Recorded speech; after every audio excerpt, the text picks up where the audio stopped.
Movie की शुरुआत में हम कुछ हंटर्स को देखते हैं जो एक गहरी और घने जंगल में शिकार करने के लिए आए हुए थे। वहाँ पर उन्हें कुछ मरे हुए लोगों की बॉडीज भी मिलती है। उनके पास एक ऐसा इंस्ट्रूमेंट था जो सांप की आहट को अच्छे से पहचान लेता था कि वो कितनी दूरी पर है। और तभी अचानक वहाँ पर एक स्नेक अटैक कर देता है और उनमें से एक आदमी के हाथ को खा लेता है और तभी एक एक करके उन सबको मारने लगता है। तो उनका लीडर किसी तरह उस सांप को अपने ट्रैप में फंसा लेता है, लेकिन तभी वहाँ पर उन्हें एहसास होता है कि यहाँ पर कोई और दूसरा सांप भी है जो छिपकर वार कर रहा है और वे एक एक करके सारे हंटर्स को धीरे धीरे मार देता है, सिर्फ लीडर ही बचा है। तब लीडर एक नजारा देखता है कि वो कोई सांप नहीं, एक स्नेक गर्ल थी। उसके बाद सीन चेंज हो जाता है और हम एक परिवार को देखते हैं जो सांप का सूप पका रहा था। वहाँ पर हम दो आदमी शू और जो को भी देखते हैं जो सांप पकड़ने का काम करते हैं। और तब उन्हें ये पता लगता है इनके घर में एक बहुत बड़ा सांप है और उन पर इसीलिए अटैक कर रहा है क्योंकि उन्होंने 3 नियमों को तोड़ दिया। पहला, एक मदर सांप को मार डाला जो अंडों पर बैठी हुई थी, और दूसरा, एक छोटे बच्चे को मारा सांप।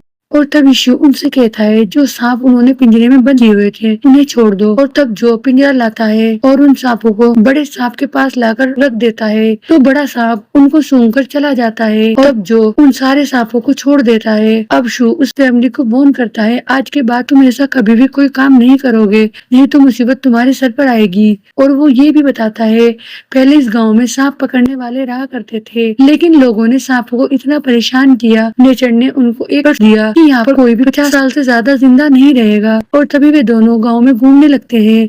उसके बाद शू आपस में पैसों का बंटवारा करते हैं और वे जो को 70% देता है क्योंकि उस पर बहुत ज्यादा कर्जा था। उसके बाद वे कुछ पैसे एक बूढ़े आदमी को भी देता है जो फुटपाथ पर सोया हुआ था, और साथ में खाने को एक बन भी। और तभी वहाँ पर सैन आ जाता है और उसके साथ 5 लोगों की बॉडी भी थी जो कुछ लोग स्ट्रेचर पकड़े हुए थे। और तभी एक आदमी के हाथ से स्ट्रेचर फिसल जाती है और एक बॉडी नीचे गिर जाती है तो शून की हेल्प के लिए आगे बढ़ता है। और तभी उस मरे हुए आदमी के हाथ पर उसे एक निशान सा दिखाई देता है। उसके बाद सैन जो के ऊपर बंदूक रख देता है और कहता है चलो एक गेम खेलते हैं। तब शू वे बंदूक अपने खोपड़ी पर रख देता है और कहता है मैं ट्रिगर दबा रहा हूँ क्योंकि इसमें कोई भी गोली नहीं है। तब सैन हैरान हो जाता है इसे किस तरह पता लगा कि इसमें कोई भी गोली नहीं थी। उसके बाद सीन 2 भाइयों पर शिफ्ट होता है जो जंगल में घूम रहे थे। और तभी वहाँ पर उन्हें एक छोटी लड़की दिखाई देती है जिसका हाथ जख्मी था। और तब छोटा वाला बच्चा उसकी हेल्प के लिए उसके हाथ पर जड़ी बूटी लगाना चाहता था, लेकिन वे उस पर अटैक कर देते। बड़ा भाई उसे छुटाने के लिए जाता है। तब वे स्नेक गर्ल बड़े भाई को धक्का देकर दूर फेंक देती है। और तब हमें ये पता लगता है ये शू की बचपन की याद थी। वे छोटा था और उसने अपने भाई को खो दिया था। उसके बाद उसे ड्रीम में फिर से वही सांप दिखाई देती है और उस पर अटैक करने ही वाली थी। और तभी उसकी आंख खुल जाती है। तब वे मॉर्निंग में जो से कहता है हमें सैन से मिलना है ताकि वे अपने खोए हुए भाई को ढूंढ सके। उसके बाद उन लोगों से मिलने जाता है और उससे कहता है वो सिर्फ अपने भाई को ढूंढने के लिए यहाँ पर आया है, ना कि वो पैसों के लिए काम करना चाहता है। तब सैन और उसके टीम के मेंबर साथ में जो और शू फिर से जंगल में जाते हैं तो वहाँ पर उन्हें नदी में बहुत सारे मरे हुए लोग और जानवरों को दिखाई देता है। तो शू उनको वार्न करता है कि हमें लौट जाना चाहिए क्योंकि खतरा बहुत बड़ा आने वाला है। तब उनमें से एक आदमी उसको कहता है ऐसा कुछ भी नहीं है, और तब उसे फील होने लगता है और तब उसे बर्ड्स की आवाज आने लगती है और उसे फील होता है कि यहाँ पर कुछ बहुत बुरा होने वाला है और बहुत गंदी सी स्मेल भी आती है। तब शू उन्हें फिर से वार्न करता है और वापस जाने के लिए बोलता है।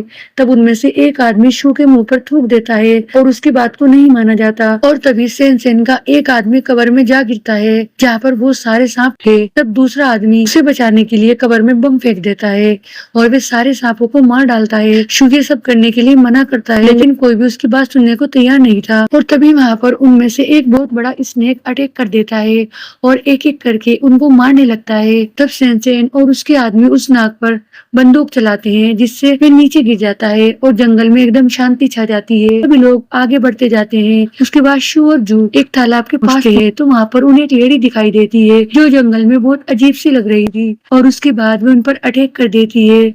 तब शू अपने दोस्त को किसी तरह से बचाता है और तब स्नेक गर्ल सैन और उसके आदमियों को भी अटैक कर देती है और उनको मारने लगती है, लेकिन सैन पीछे से उस पर एक चाकू से अटैक करके नीचे गिरा देता है और उसे बंदी बनाकर एक पिंजरे में बंद कर देता है। उसके बाद स्नेक गर्ल को कार से लाने लगते हैं। तो शू सेन के हाथ में एक खंजर देखता है जो कभी उसके भाई के पास हुआ करता था। तो उसे कुछ डाउट होता है, तभी सेन से पूछता है तुम्हारे पास ये खंजर कहाँ से आया, लेकिन पीछे से उस पर भी अटैक करके बेहोश कर दिया जाता है। उसके बाद वे अपने आप को एक बहुत बड़ी लैब में पाता है जहाँ पर बहुत सारे सांप थे और उनका मांस भी पड़ा हुआ था और शू की पूरी बॉडी पर टेप लिपटी हुई थी। और तब शू अपने दोस्त जो और साथ में स्नेक गर्ल को भी वहाँ पर देखता है जिसके ऊपर कुछ अजीब से रसायन छिड़के जा रहे थे, जिसके ऊपर कुछ अजीब से केमिकल छिड़के जा रहे थे ताकि उसका डीएनए पता लगाया जा सके। और तब सेन और उसके बहुत सारे आदमी और तब उसे ये पता लगता है सेन और उसके बहुत सारे आदमी अपने आप को जवान बनाए रखने के लिए सांपों का डीएनए यूज करते हैं। तब शू को एक बड़े रूम में लाया जाता है तो उसे एक सच्चाई पता लगती है, सेन और कोई नहीं उसका खोया हुआ भाई है। ये देखकर उसकी आंखों में आंसू आ जाते हैं, लेकिन सेन बिल्कुल भी इमोशनल नहीं होता, न ही उसके दिल में उसके लिए कोई भी प्यार था।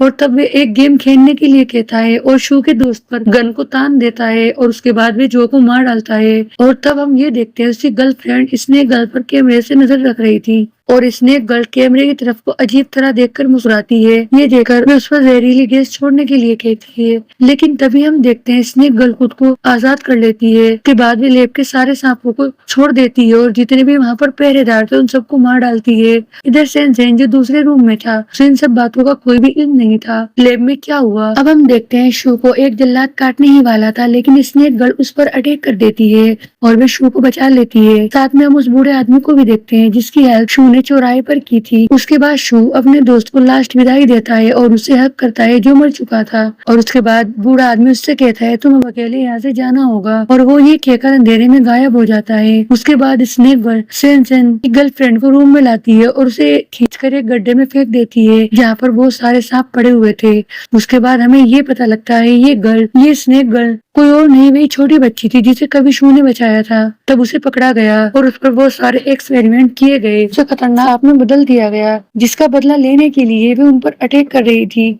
उसके बाद सेन वहां जाता है और वे अपने दोस्त को नहीं बचाता बल्कि उसे गन से मार देता है और पूरी लैब पर कब्जा कर लेता है। तभी वहाँ पर बहुत सारे पुलिस वाले आ जाते हैं तो वे सारा इल्जाम स्नेक गर्ल पर डाल देता है ये। और उसके बाद अचानक से स्नेक गर्ल फिर आ जाती है और वो सेन पर अटैक करने वाली थी, लेकिन सेन वो चालाक होता है, उसने उसे पकड़ने के लिए पहले ही जाल बिछाया हुआ था और तभी वे एक बिजली वाले पिंजरे में फंस जाती है।